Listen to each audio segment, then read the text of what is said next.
Hello. And welcome to Makers.dev, episode number 95. 95 being the best version of Windows ever made. Chris, how's it going? It's going well. 95 was the first version of Windows that I ever had. And yeah, it was awesome. Cool. It's all downhill from there. That was peak computing. Yeah. It's all this AI stuff and blah. What do you need more than Word? I remember my cousins growing up had a PC, and this was before my family had a computer that I'm pretty sure ran Windows 95. And we would go to their house, and I would just be like, "Oh my God, this is the coolest thing ever! How do I get one of these?"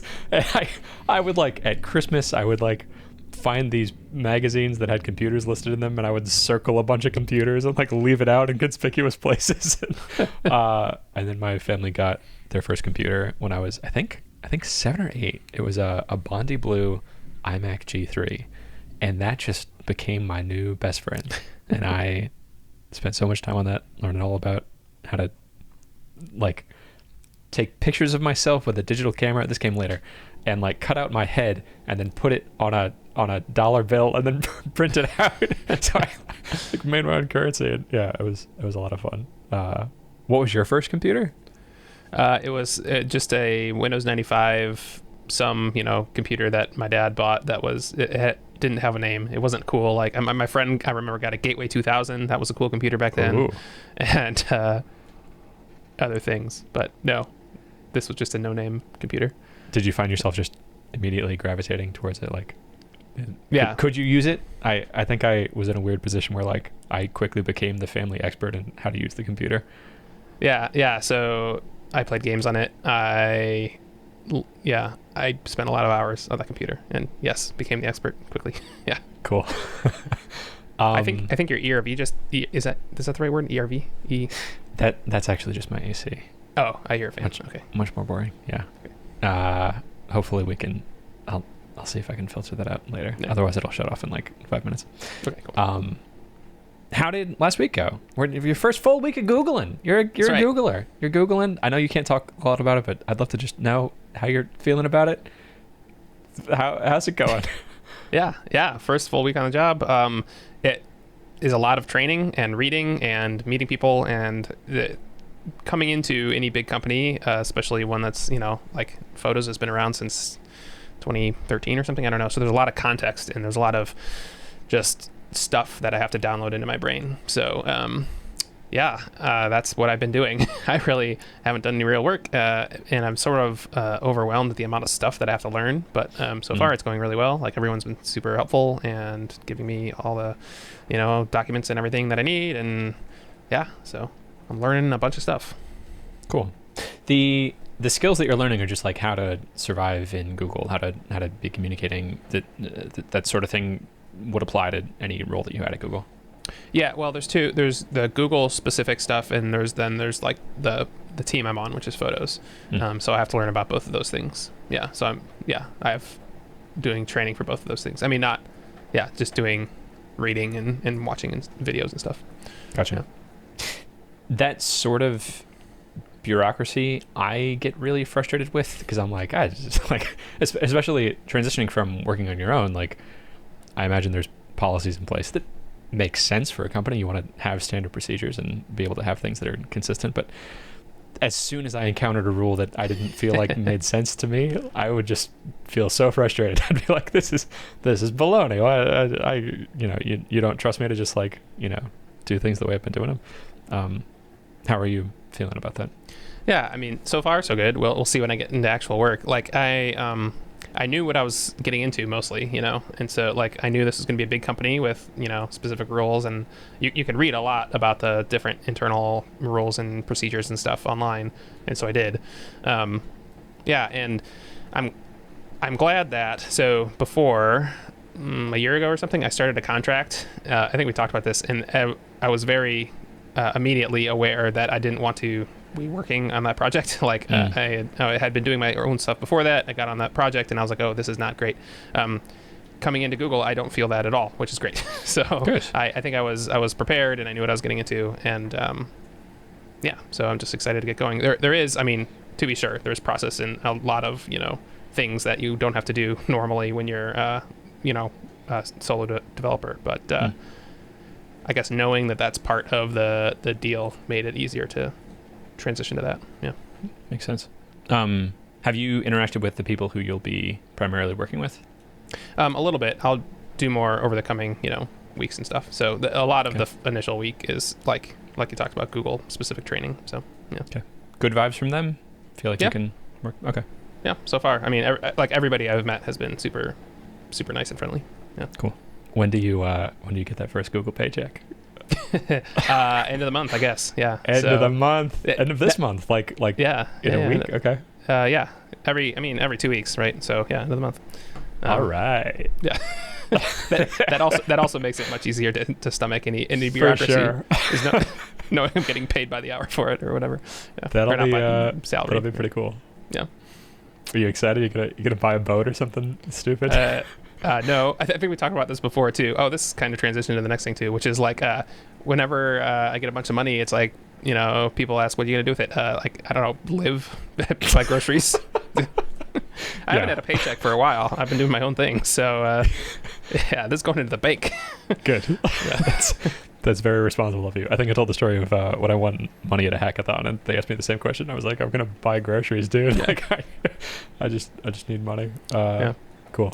That's a good transition though, because I just got paid for my Kaggle win. So yes. Yep, I got money in the bank. So congratulations. I did the presentation last week and they paid the next day. So yep. The next day. That's good. Yeah. How was the presentation? How was the experience of like talking to other people that had gone through this journey with you and solved these arcane problems? Yeah, that was neat because we got to talk to the competition organizers, and then there were 4 of us. One of the people couldn't make the time. And this is also apparently the first panel winners call they've done. Usually they do one winner at a time. And we sort of talked about this. Most winners calls are like, here's my model, here's what I did, here's how you can run it. And so there's actually a lot of material to cover for it to be useful for the competition organizers. This one was way different because there was no real model. Like, it was just us solving challenges. And so they mostly wanted to hear about a few of the challenges that either the ones we liked or the ones we thought had a good solution or whatever. That was what the presentation was. And then there were a lot of questions like, what would you do different next time? How did you find this aspect or that aspect? So yeah, it was neat meeting the people who won and also hearing what they had to say. It was also kind of funny because one of the other 4 people also joined Google after the competition had ended. So cool. Yeah, it was the Kaggle person on the phone said, "I swear this is not a Google recruitment tool or anything." Yeah, it's just how it works. That's funny. You both slid in like right at the last minute to be able to get the prize money. That's cool. I guess it's a small world of like AI people that, Google is one of the people who'd be trying to slurp up people with AI experience. Yeah, which is why they bought Kaggle, really. I mean, they want to be known as, a center for AI. And so, and Kaggle's a very public, way to do that. So, yeah. I also figured out how to participate in Kaggle competitions now. I can't win, but I made sure, I read all the things. And so, yeah, I could participate, but I can't win prizes. So I started another Kaggle competition. So wonderful. Yeah. So there's one about gravitational waves, which is really kind of cool. Okay. So it's like detecting gravitational waves, which is super hard because they're super low magnitude. And so you basically have a bunch of noise. And you have to pick out these very, very faint signals. So yeah, I started that one. That's exciting. Cool. To like sense things happening across the galaxy. The waves of like a supernova exploding or something. Yeah, exactly. Yeah. Neat. Where does that data come from? Are there like gravity? How do you measure gravity waves? So there's you shine lasers across really, really long distances. Okay. Like a kilometer. Okay. And then they bounce off things, and then you measure how much the things move. I think that's my current understanding. So presumably, if there are no waves, it's just going to be always the same distance apart. The light's going to take exactly the same amount of time. Yes. To get across. But if there's waves in space-time across the dimension that the light is moving, then that distance is going to expand and contract because space-time is expanding and contracting. So you'll be able to see differences in the amount of time it takes the light to travel what should be a fixed distance. Yeah, something like that is my understanding. Yes. Okay. Yep. That's cool. You're Yeah. just you're a spaceman doing cool spaceman stuff. You're doing GPS stuff, and you're solving like the big problems of the universe with a big ol' computer brain. It's really cool.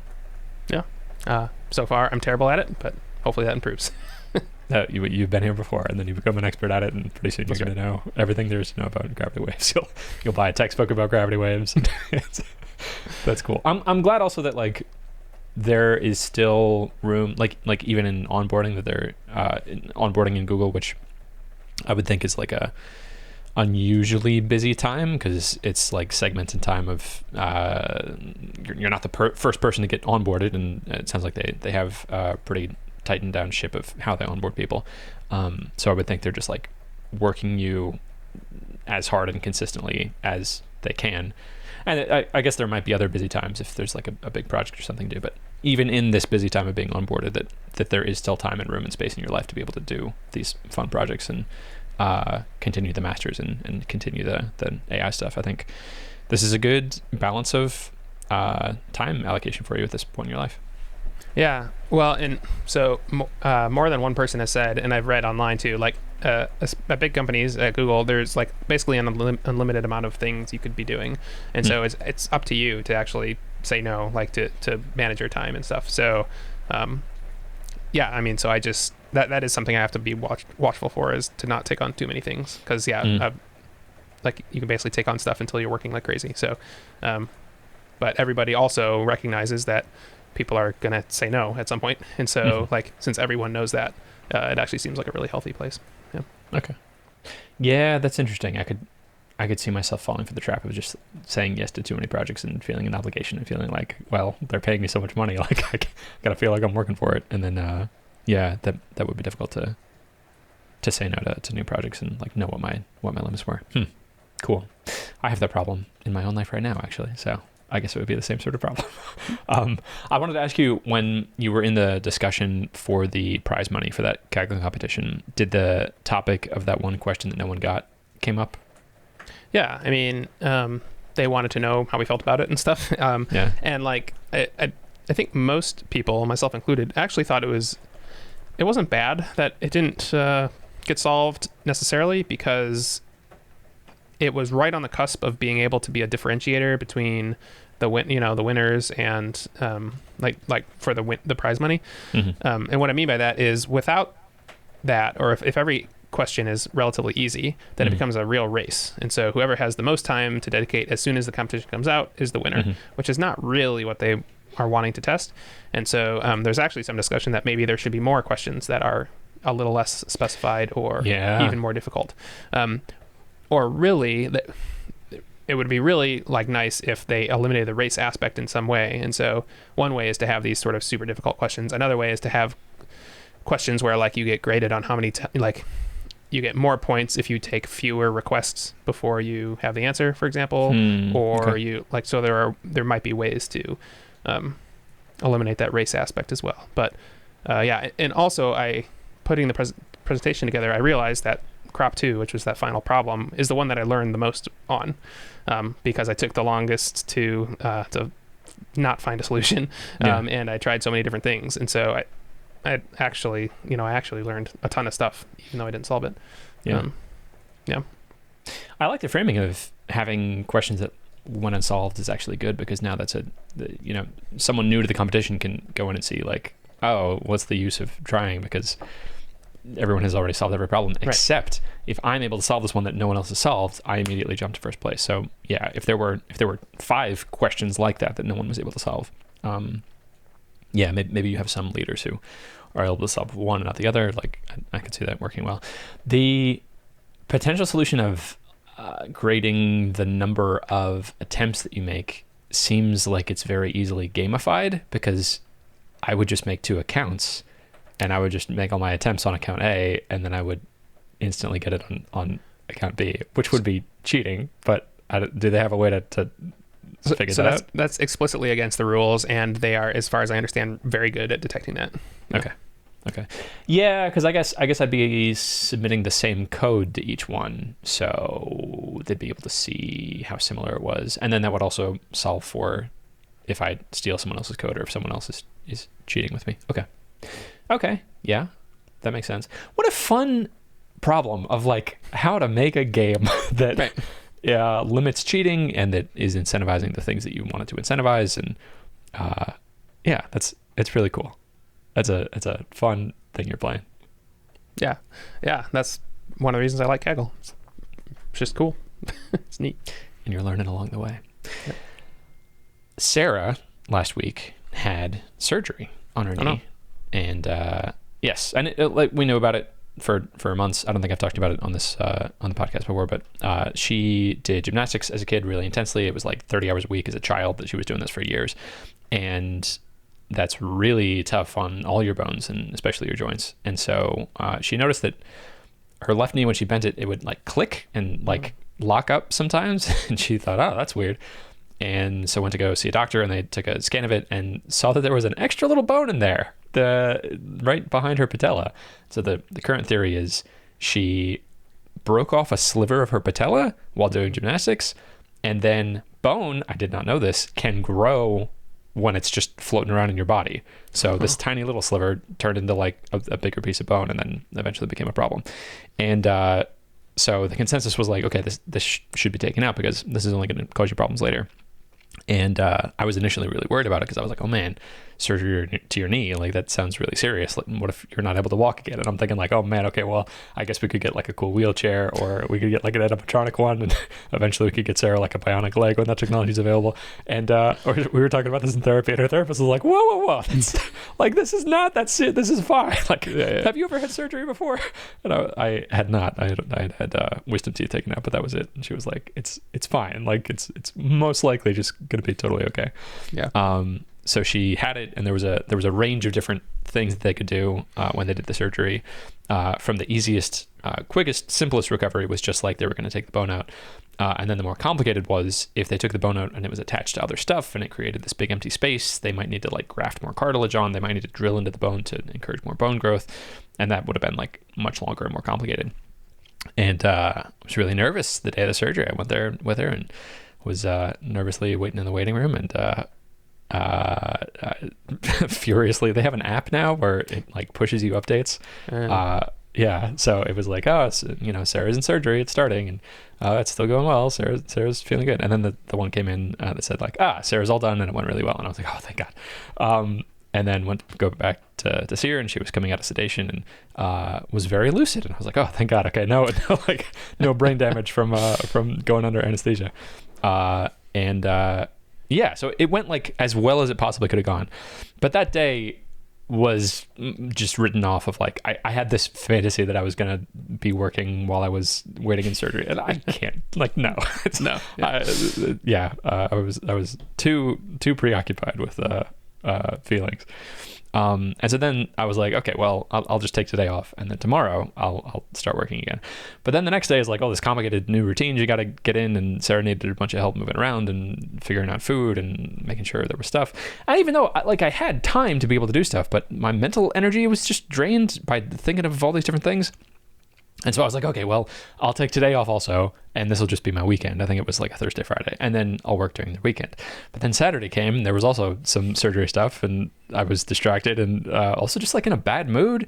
And so, yeah, it's a weird day. So I really didn't get anything done Saturday either. And then Sunday came, and we were hanging out with family, and I got a little bit of stuff done, but not a lot. But Sunday was yesterday, and I finally started to like get back in the swing of things yesterday. So most of my last week was taken up with this surgery, and I think that's okay. I think in the moment, I put a lot of judgment on myself of like, come on, you gotta get working. And oh man, it was extra frustrating because I had this really cool opportunity come up, and I'm gonna be very careful not to mention names, but it is an author of a book that I really enjoy, reached out to me. I saw that he or she signed up. I saw that they signed up for the clips.marketing list. And I was like, oh my gosh, that's so cool. So I reached out to them right away, and then they responded right away. And I was like, is this real? Like it's the person's first name at thepersonsfullname.com. And I was like, this has got to be like a prank, but it actually was the person. Like it was this famous author of this book that I really like. So like sitting on that opportunity and sitting on stuff with FileInbox and sitting on stuff that I can be doing clips.marketing, at the same time, like feeling drained with energy, I think just put me in this funk of like, oh, there's all these opportunities right here, but I just like don't have the energy to be able to like go after them and do anything with them.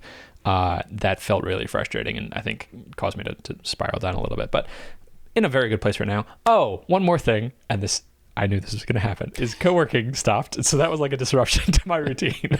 And I wouldn't have been able to do it anyway, but yeah, those things combined kind of caused the storm of that it was difficult to push projects forward, and then I felt frustrated that projects weren't getting pushed forward. So that's my primary update for last week, and then I have two other things I want to talk about. Yeah. So yeah, surgery, like you're not going to get anything done, obviously. Also, I don't know if you intentionally said it this way or not, but you're like, Saturday I didn't get anything done, and Sunday I didn't get anything done, and like those are weekend days, buddy. Yeah.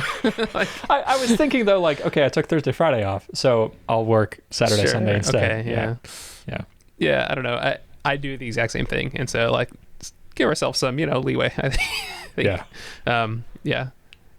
Which is like, we have the same problem with personal projects. Like, there's an unlimited amount of things to do, and so if you're not doing stuff, then I feel like bad about free time, which is wrong. Like, you need to have some free time. So yeah, I think just get back on it this week, and that's cool. Also awesome that someone signed up for clips.marketing. Like, this was unprompted. Is that like totally random? Yeah, I don't know how they found it, and it was weird the way that I found this out. So I have an email beta list on the website. Yeah. And I was trying to fix a typo on the site just to push it out really quickly. And it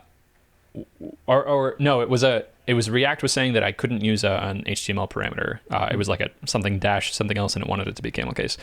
So when I went to the spot to change that, I saw that I saw the code for signing up for the email list, and I was like, oh, I forgot that I had an email list on there. I hope that's still working, because sometimes that server crashes. Yeah. So I went to the server to see and make sure that people were still signing up. And then I saw, and I have I think 40 people that have signed up for the list, for like early access. And I don't know how they're finding it. Like, I posted about it on Twitter, but I think that's the only place. And I saw the most recent person that had signed up was this famous author who's really cool.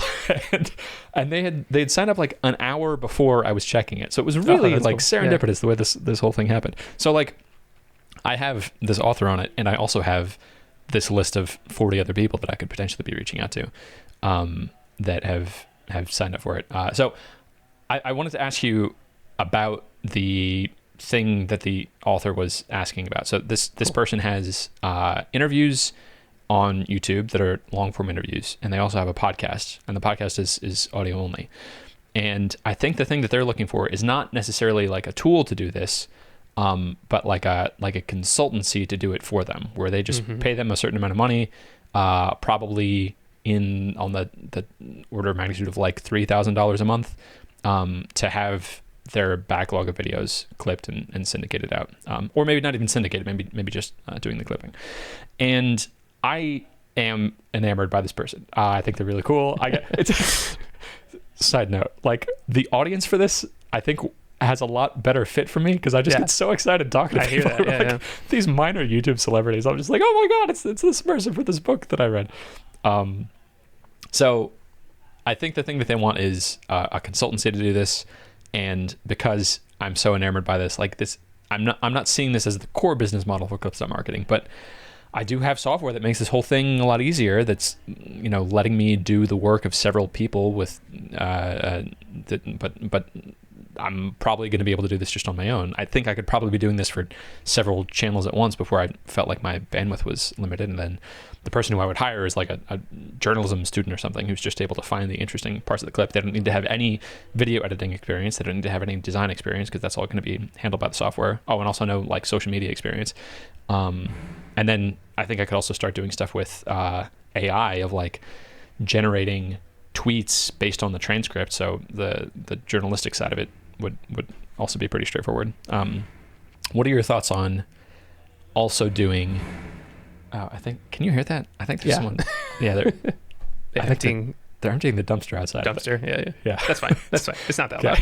This is the episode of Christian having dirty audio.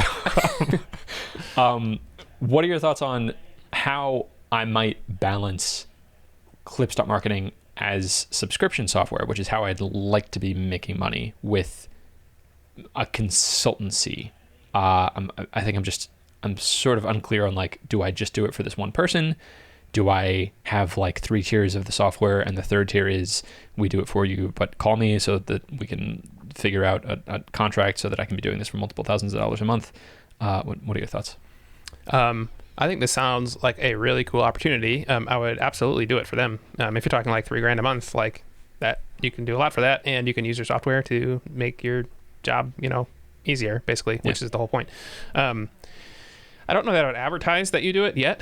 I would see how it goes, basically, with one person. Also, like, you don't need to make any long-term decisions based on this, right? Just do do a month-to-month contract and do it for a while. Yeah, I mean that sounds great. Like that's what I would do for sure. Cool. Okay, I like that. It was weird thinking about this because I've never gotten paid for video editing, so that's effectively what this would be. So yeah, that feels cool. I'm getting excited about it again. I had like a bump in excitement, and then the surgery happened, and then I felt even worse because I wasn't able to like take advantage of it. But I'm feeling good about it again now. Yeah.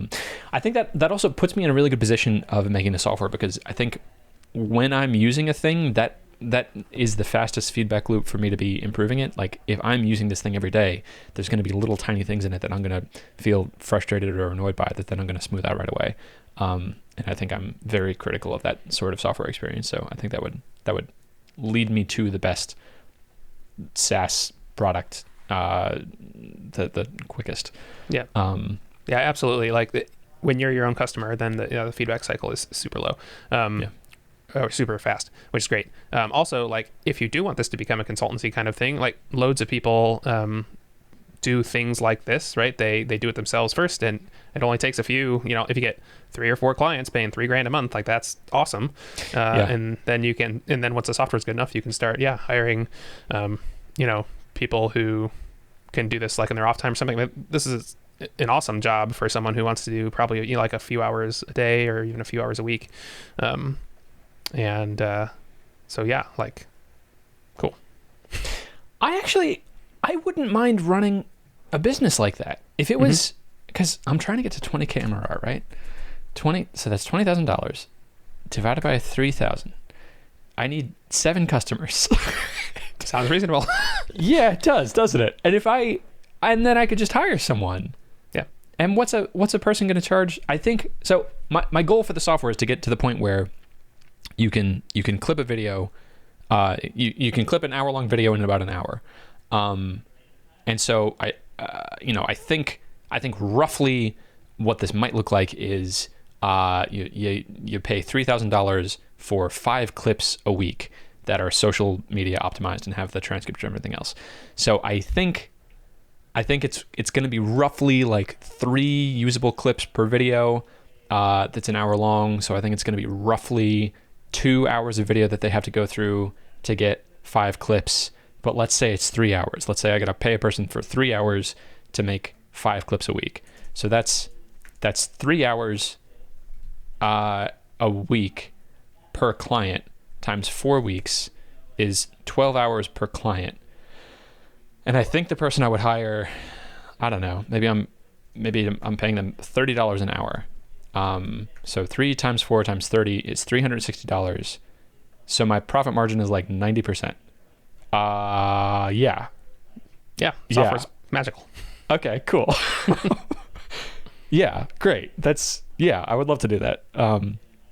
I've got my alma mater just like right down the street. I could probably find some journalism majors there that would do this and would be ecstatic to get $30 an hour and would probably do it for less. Wonderful. And then I could be adding like AI tools in it and making them even more efficient and effective. And it's students, so like I could like put one in charge of each client, or I could have one doing multiple clients, and then they'd probably be even more effective. Maybe this should just be a consultancy. Maybe I shouldn't even sell the software at all. It's possible. Yeah, it is possible. All right, cool. That would also sort of solve this problem I've been chewing on of like, how do I import YouTube videos in a way that is going to be scalable. Yeah, you don't have to scale if you're charging $3,000 a month. No, I don't.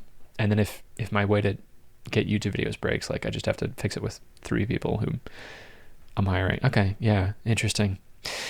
All right.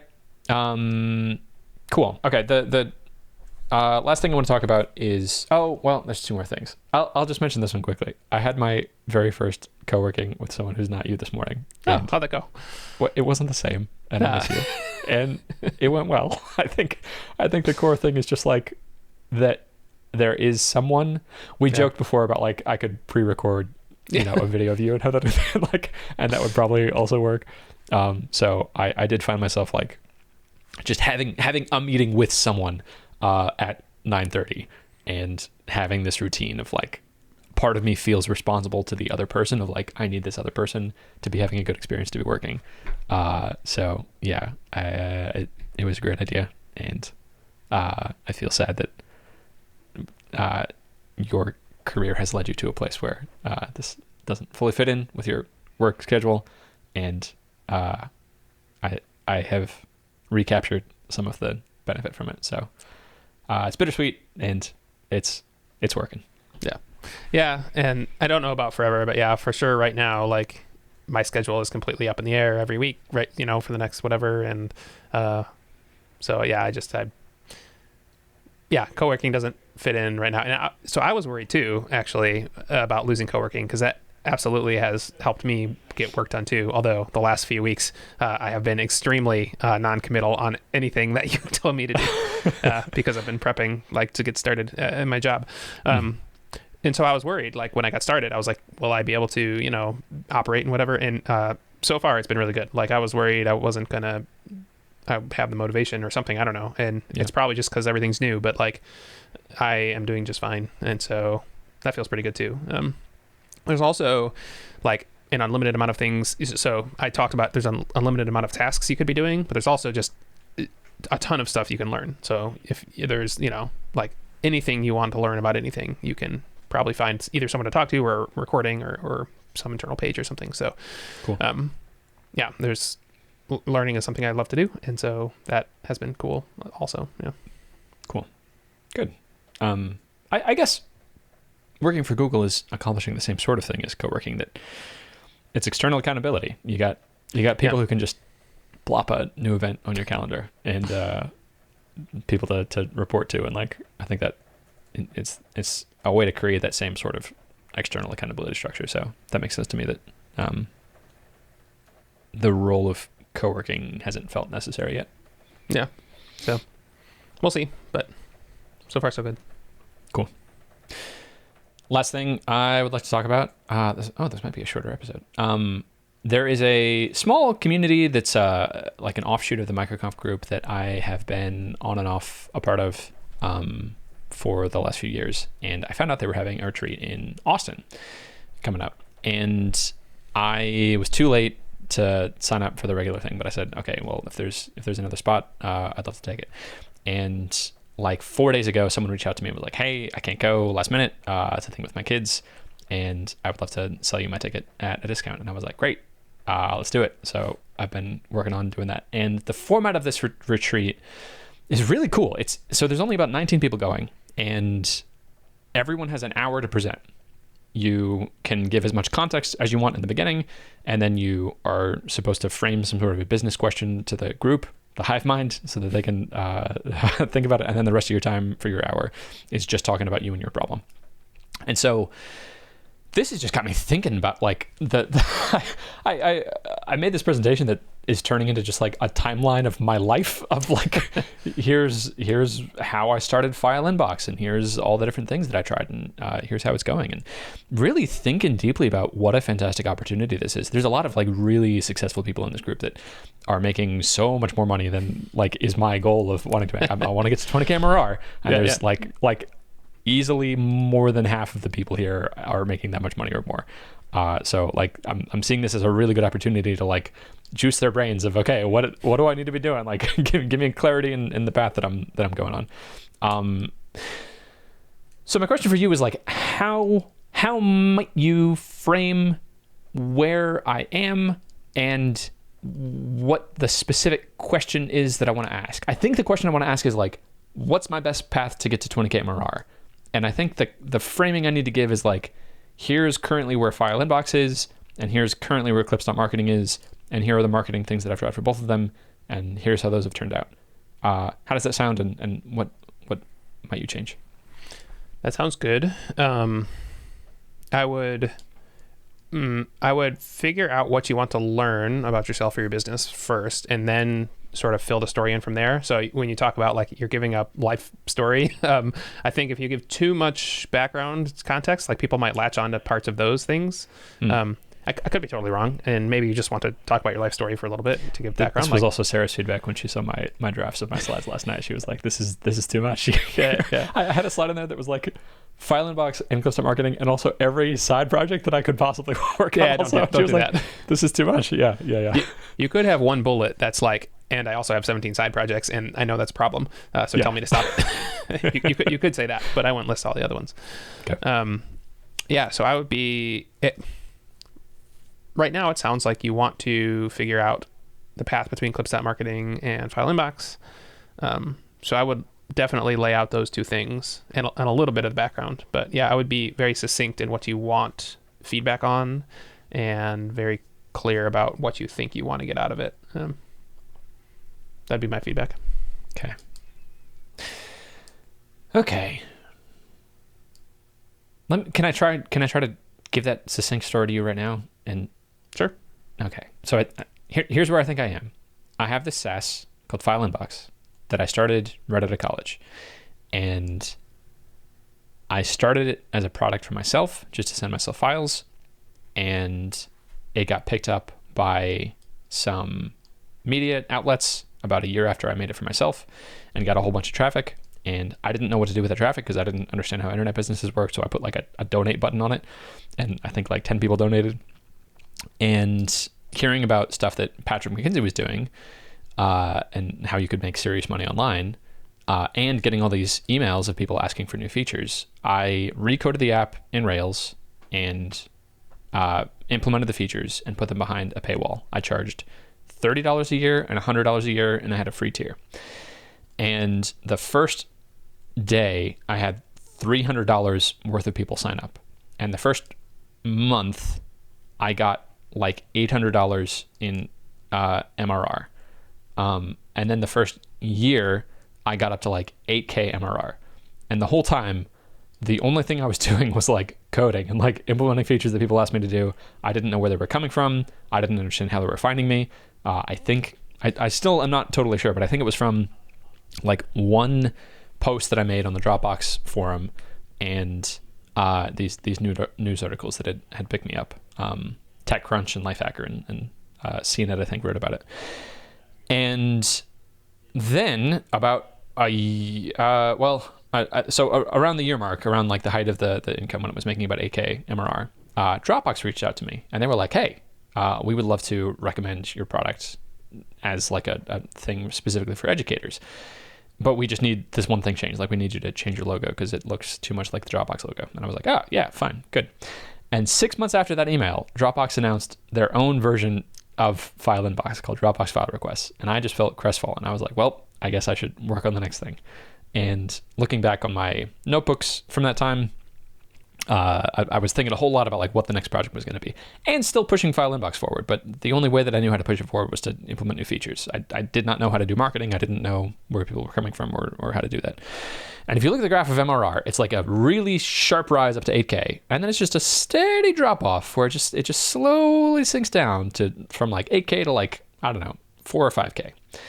And I went to like 2 or 3 different microconfs in that time, and I kept hearing like, you need to charge more, and people would give me all sorts of ideas of like niching down or having pages per vertical or something, and it just didn't really latch on. But there was one problem that I was able to solve, which was people who had subscriptions that had become expired still had free access to the software. So I was like, okay, well, that's a problem. So, at the very bottom of that, when it hit like 4K, I fixed that problem, and then MRR jumped up, and then it because of some billing, the way they measured it, and then it went back down, but it went up by like, I don't know, $1,000 a month. So it went back up to 5 or 6K. And then it slowly started going down again. And I think during this time I was like focused on other projects and I still didn't really know how to market or what marketing was. And I had a little tiny blip in there where I focused on SEO and writing new pages. And then I sort of lost interest in it again and then let it meander for a while. And then just recently, a few months ago, I started like really focusing on what marketing is. And like consistently doing SEO stuff and doing more experimentation with Google Ads, and it's slow. Like I reversed the trend. It was slowly sinking down, and now it's slowly rising up again. So that's where FileInbox is, and I think my frustration with it is that I feel disconnected from the audience, and I still haven't found a marketing channel where I feel like I have traction. But I do have a disproportionate advantage in SEO because of the way that I set up the embed links. That's the story of FileInbox. How does that sound if I was giving that to this group? That was a little narrative-y, but I think it's okay. You have an hour, and so that only took 5 minutes or something. And so, that didn't include your whole life story, and so I think that's great. Do your slides include a lot more of your life story? Is that? There's a lot more pictures. So like, okay. Each of the graphs of like the MRR going, I have a slide of the pictures, and I've got like little screenshots of the CNN articles and things, and I get it's more of a story of FileInbox. It's less of my life story. Yeah. Which might be okay. Like, but I would also have a slide before that that's like, this is what I'm going to do, and so make sure they know I have these two paths that I'm thinking about. I have this one, so I'm going to tell you the story of how this came about and what I've sort of tried and where I'm at, and then I'm going to, I assume, tell the story of clips.marketing, right? Also. Yeah, that's a good way to frame it. Okay, so yeah, so I think that I would leave it there and say like this, and like, you know, maybe here are the Google ads that I've tried. Here are the SEO articles that I've written. Here are the terms that people can Google for that. And then I want to talk about file sending, that like this is a recent experiment. File sending traffic is like 20 times what file receiving traffic is. But I don't yet know how to convert that traffic. I ran that experiment for like a week and got 0 customers out of it. But I do think that there's something there that I can like get users for 3 to 6 cents a click. Yeah. I wonder, it's too bad you can't like see how other people approach this before you like write your whole presentation. Because I wonder if it's better to lay out like, so that would be like then 10 minutes of FileInbox stuff and then clips.marketing on the end of that. Or if you should have like a 2-minute version of what FileInbox is, a 2-minute version of clips.marketing, then everything you've tried for FileInbox and what you've tried for clips.marketing. I don't know. I would experiment with both of those structures. Okay. I can see slides that other people have submitted. A cool thing about this conference is like you can post your slides ahead of time and then see what other people are doing, and then people are familiar with the presentation you're going to give before you give it. And the rough format of what most other people are doing is like saying who they are and like a picture of their family and what they're like, where they currently are career wise, and what they like about it and what they don't like about it, and what their strengths are and what their weaknesses are, and what energizes them, and then like framing some sort of a choice of like, you know, do I do more consulting or do I invest more in doing a SaaS? That's the rough outline of the ones that I've seen so far. Okay. Do you know about how long the presentations are going to be versus the entire hour? Because you have a whole hour, but presumably a lot of that's going to be questions and answers, right? Yeah. So I think it's really loosey-goosey. I think it's up to you. I think I would like to target roughly 10 minutes for the presentation. So if I do like roughly 5 minutes on FileInbox, and then I don't think I could talk about clips.marketing for 5 minutes. So I don't know, like a 3-minute outline of where that's at. And then sort of like a background of me as a person and where I am and like why it's important for me to get to 20K MRR so I can support a family while keeping time flexibility of running a SaaS. I really like that.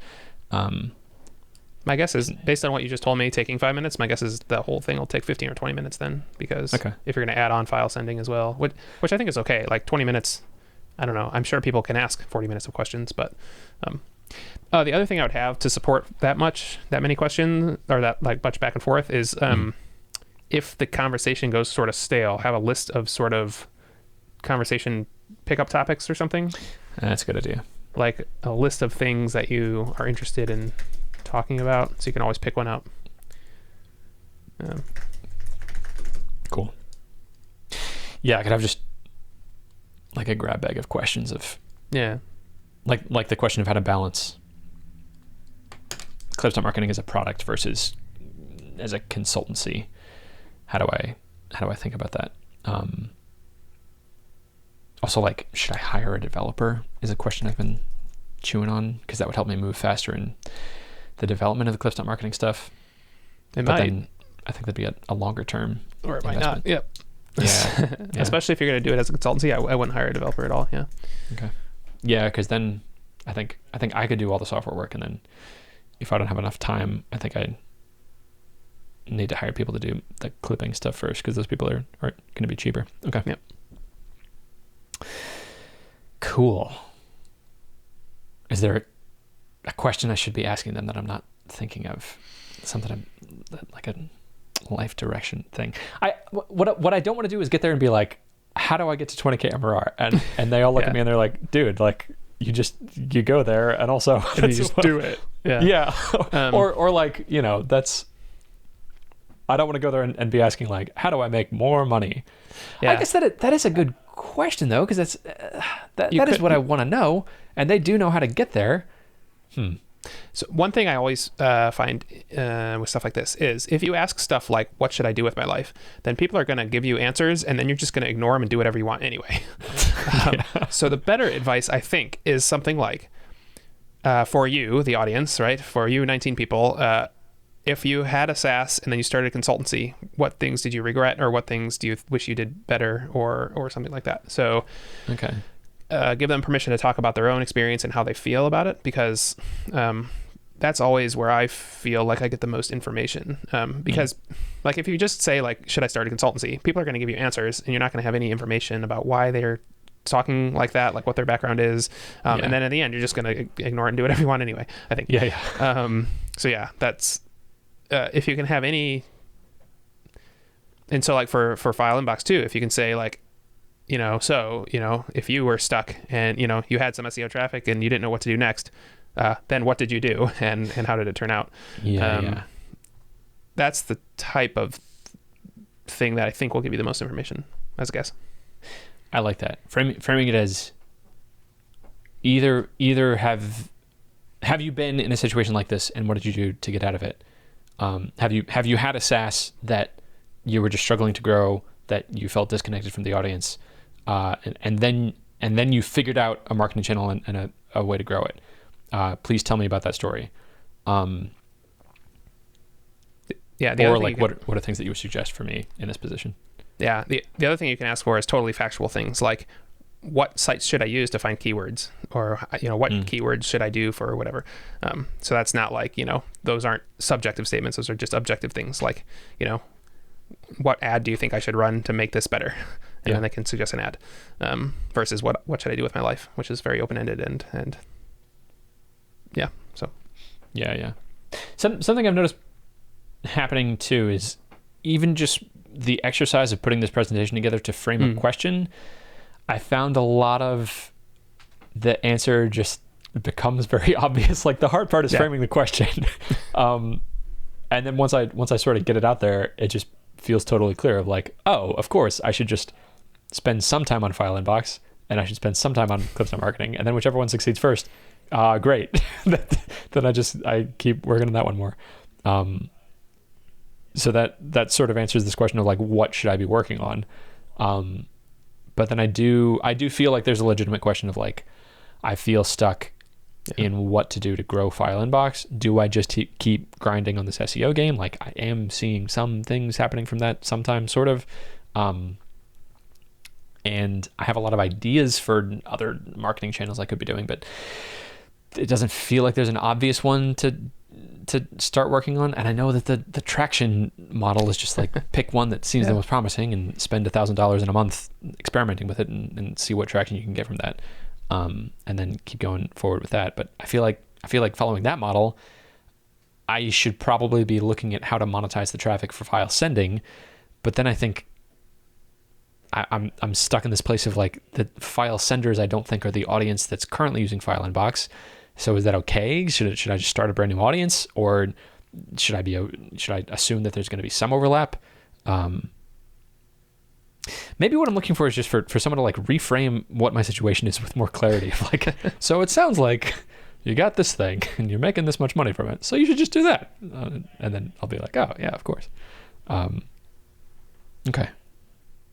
I'm really excited for it. I love this frame of a conference. Like, there have been some microcamps I've gone to where I walk away with, feeling really excited and hearing a lot of cool success stories and having some cool tactics, but it just kind of fizzles out when I get home. Like, it doesn't feel actionable. And sitting down and like having 18 people focused and all of their attention on me and whatever the problem is that I'm solving, and putting myself in the mind space of like, I need to be able to present to this group of people what the core problem is that I'm struggling with, feels really useful. Feels very clarifying in framing the problem, and feels like the end result of the conference is going to be like maximally actionable. Yeah. I also think it sounds really like it's going to be really great. And I also think probably half the people are going to have very similar problems. Like, that's what you'll find. It's like, I bet you'll find a lot of people with very similar questions. That I would go to this even if I wasn't presenting, just to hear what's going on, how other people are struggling. I think I'm gonna learn a lot from it.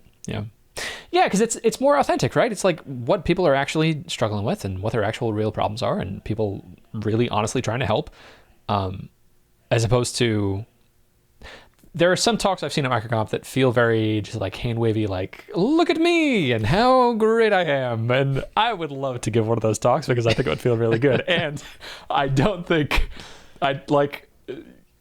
you're not, that doesn't feel as useful in helping people get from where they are to where they want to go.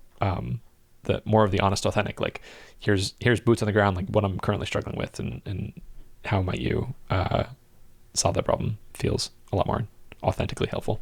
Yeah. Cool. Well, I'm excited to hear your report. Thank you very much. It won't be next episode, but the episode after that. Cool. I'll have a nice juicy report for you, and I need to finish my slides today too. Cool. Chris, that's all I got. That's all I got too. Then I'll see you next week. Goodbye.